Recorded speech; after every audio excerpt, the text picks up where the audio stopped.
Hi friends, how are you.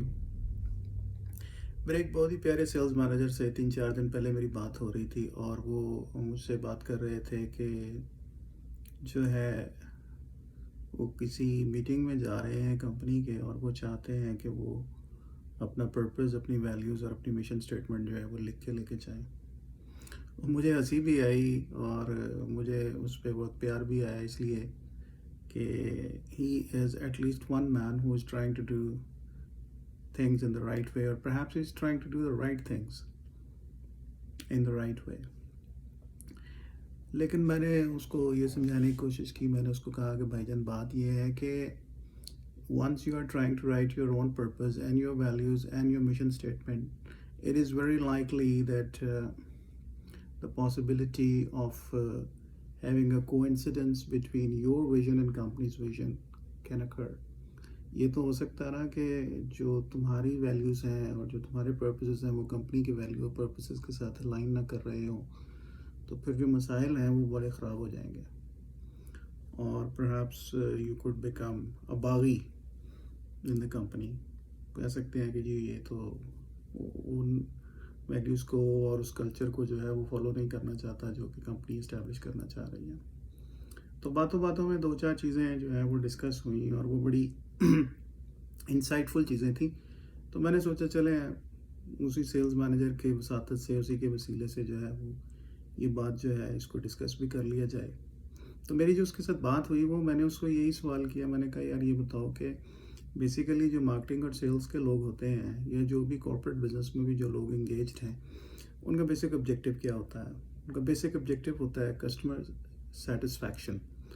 Customer satisfaction जो है उसको अचीव करने के लिए जो 2 मेजर चीज़ें हैं वो रिक्वायर्ड होती हैं। एक होती है प्रोडक्ट के अंदर इनोवेशन लेके आना, डिज़ाइन नया लेके आना, नई डेवलपमेंट्स करना ताकि कस्टमर की ज़रूरत को जो है वो मीट किया जा सके और कस्टमर की सेटिस्फैक्शन हो सके।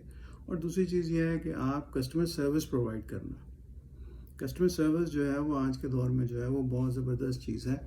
मुझे याद है एक दफ़ा मैं उन दोनों में हाई मार्ट में काम करता था और इंतज़ार सदीकी साहब के साथ बात कर रहा था। तो इंतज़ार साहब मर्सिडीज़ चलाते थे और उनकी बेगम जो थी वो BMW की फ़ैन थी। तो मैंने इंतज़ार साहब से पूछा, मैंने कहा आप BMW क्यों नहीं चलाते? तो उन्होंने कहा BMW की जो कस्टमर सर्विस है वो ज़्यादा अच्छी नहीं है and I like to have customer service. तो इसलिए फिर मैं मर्सिडीज़ पे ज़्यादा बिलीव करता हूँ। कार शायद दोनों ही एक जैसी होंगी but customer service was making the difference. तो कस्टमर सेटिस्फैक्शन के अंदर प्रोडक्ट इनोवेशन और कस्टमर सर्विस 2 इंपॉर्टेंट चीज़ें हैं जो कि करनी होती हैं। और ये करनी किसने होती हैं? ये करनी होती हैं आपके एम्प्लॉयज़ ने करनी होती हैं। ये उन लोगों ने करनी होती हैं जो कंपनी में काम कर रहे होते हैं, जो क्रिएटिव डिपार्टमेंट्स में होते हैं, जो प्रोडक्शन में होते हैं, जो रिसर्च एंड डेवलपमेंट में होते हैं, वो इनोवेशन की तरफ काम कर रहे होते हैं। जो सेल्स में होते हैं, जो मार्केटिंग में होते हैं, वो कस्टमर सर्विस की तरफ जा रहे होते हैं। और ये दोनों काम करने के लिए लोगों का मोटिवेटेड होना बहुत ज़रूरी होता है। तो हम रिवर्स में चल रहे हैं। कस्टमर सेटिस्फैक्शन पहली चीज़ है जो कि हमें करनी है। कस्टमर सेटिस्फैक्शन करने के लिए प्रोडक्ट इनोवेशन होनी चाहिए, नई डिज़ाइनिंग होनी चाहिए, नए फीचर्स होने चाहिए, नए बेनिफिट्स होने चाहिए प्रोडक्ट्स के अंदर और नेचुरली कस्टमर सर्विस भी होनी चाहिए। और ये दोनों काम लोग करते हैं, खुद ब खुद नहीं हो जाते। और वो लोग जो मोटिवेटेड लोग होते हैं वो ये काम ज़्यादा बेहतर तरीके से कर सकते हैं। और लोगों की मोटिवेशन कहाँ से आती है? लोगों की मोटिवेशन कंपनी के पर्पस और कंपनी की वैल्यूज़ से आती है। अगर कंपनी का पर्पस और कंपनी की वैल्यूज़ जो हैं वो इंट्रिंसिकली पॉजिटिव हैं तो लोगों के अंदर मोटिवेशन जो है वो सस्टेन्ड मोटिवेशन होगी। और अल्टीमेटली सस्टेन्ड मोटिवेशन जो है वो लोगों के अंदर एनर्जी पैदा करती है, विल पैदा करती है। जैसे साइमन सिनेक अपनी किसी प्रेजेंटेशन में कहा था कि आमतौर पर यह समझा जाता है कि कंपनी चलाने के लिए जो है ये लोगों कंपनी चलाने के लिए जो है वो मनी जो इज़ द नंबर 1 मोटिवेटर, या money is the number 1 factor. लेकिन विल जो है वो नंबर 1 फैक्टर से भी ऊपर का फैक्टर है। अगर आपके पास पैसे हैं तो आप कंपनी चला सकते हैं, लोग चला सकते हैं, लेकिन अगर लोगों के पास विल नहीं है तो कुछ भी नहीं चलेगा। And will is another form of motivation.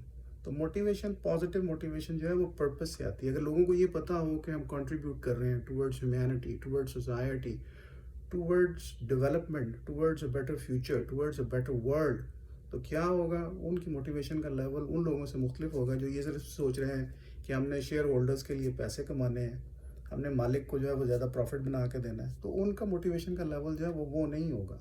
Why? Because they are not contributing towards anything except for the coffers of the owner of the company, तो क्या होगा इन दी एंड ये होगा कि मोटिवेशन का लेवल नीचे होगा, मोटिवेशन का लेवल नीचे होगा तो इनोवेशन भी नीचे होगी, इनोवेशन भी नीचे होगी और अल्टीमेटली कस्टमर सर्विस भी नीचे आ जाएगी। ये दोनों चीज़ें नीचे आ जाएंगी तो कस्टमर सेटिस्फेक्शन का लेवल भी नीचे आ जाएगा। कस्टमर सेटिस्फेक्शन ऊपर होगी तो क्या होगा, रेवेन्यू ज़्यादा जनरेट होगा, रेवेन्यू ज़्यादा जनरेट होगा तो फिर आप वापस किधर को जाएंगे, लोगों को पैसे जब लगेंगे और मोटिवेशन होगी, कस्टमर इनोवेशन और होगी, कस्टमर सेटिस्फेक्शन पे भी और काम होगा। लेकिन अगर कस्टमर इनोवेशन, प्रोडक्ट इनोवेशन नहीं है, कस्टमर सेटिस्फेक्शन नहीं है, सब कुछ ख़त्म है। तो नाम निकलने लगा था सेल्स मैनेजर का। तो भाईजान बात यह है कि कस्टमर सर्विस आपकी कस्टमर सेटिस्फेक्शन आपका जो है वो ही आपकी जॉब है, और उसके लिए आपको मोटिवेटेड टीम जो है वो चाहिए, और मोटिवेटेड टीम जो है वो पर्पस और वैल्यू से मोटिवेट होगी। आपका पर्पस और वैल्यू जो है वो ज़्यादा अच्छी होगी, बेहतर होगी, तो ऑब्वियसली आपकी प्रोडक्ट इनोवेशन भी बेहतर होगी और आपकी कस्टमर सर्विस भी बेहतर होगी। तो भाईजान ऑफ कोर्स आप अपनी वैल्यूज़ और अपने पर्पस सेट कर सकते हैं, लेकिन ये वैल्यूज़ और पर्पस जो है ये लॉन्ग टर्म चीज़ें होती हैं और इनके अंदर फाइन ट्यूनिंग वक्त के साथ साथ होती रहती है, लेकिन ये चेंज ना होने वाली चीज़ें होती हैं और ये ऊपर से आती हैं और इनका इफेक्ट ट्रिकल डाउन इफेक्ट नीचे के लोगों पे आता है। इसलिए कोशिश करें कि आप अपने सीईओ साहब को समझाएं या जो भी आपके एमडी साहब हैं कि वो अपनी वैल्यूज़ को डिफ़ाइन करें, वो अपने पर्पस को डिफ़ाइन करें, और फिर आपको अपनी वैल्यूज़ और अपने पर्पस जो हैं और कंपनी की वैल्यू और पर्पस उनके साथ अपने आप को अलाइन करना है, ताकि आपकी टीम और आप खुद उस पर्पस और उन वैल्यूज़ की वजह से इंट्रिंसिकली पॉजिटिवली मोटिवेटेड हो जाएं, और उसकी वजह से फिर आप प्रोडक्ट इनोवेशन की तरफ भी जाएं, आप कस्टमर सर्विस की तरफ भी जाएं, इन दी एंड कस्टमर सेटिस्फेक्शन हो, रेवेन्यू ज़्यादा जनरेट हो, मज़ीद प्रोडक्ट इनोवेशन हो, मज़ीद कस्टमर सर्विस के अंदर बेहतरी आए और आपकी कंपनी जो है वो सस्टेन्ड रिजल्ट जनरेट करे। ठीक है भाईजान, thank you very much, bye bye.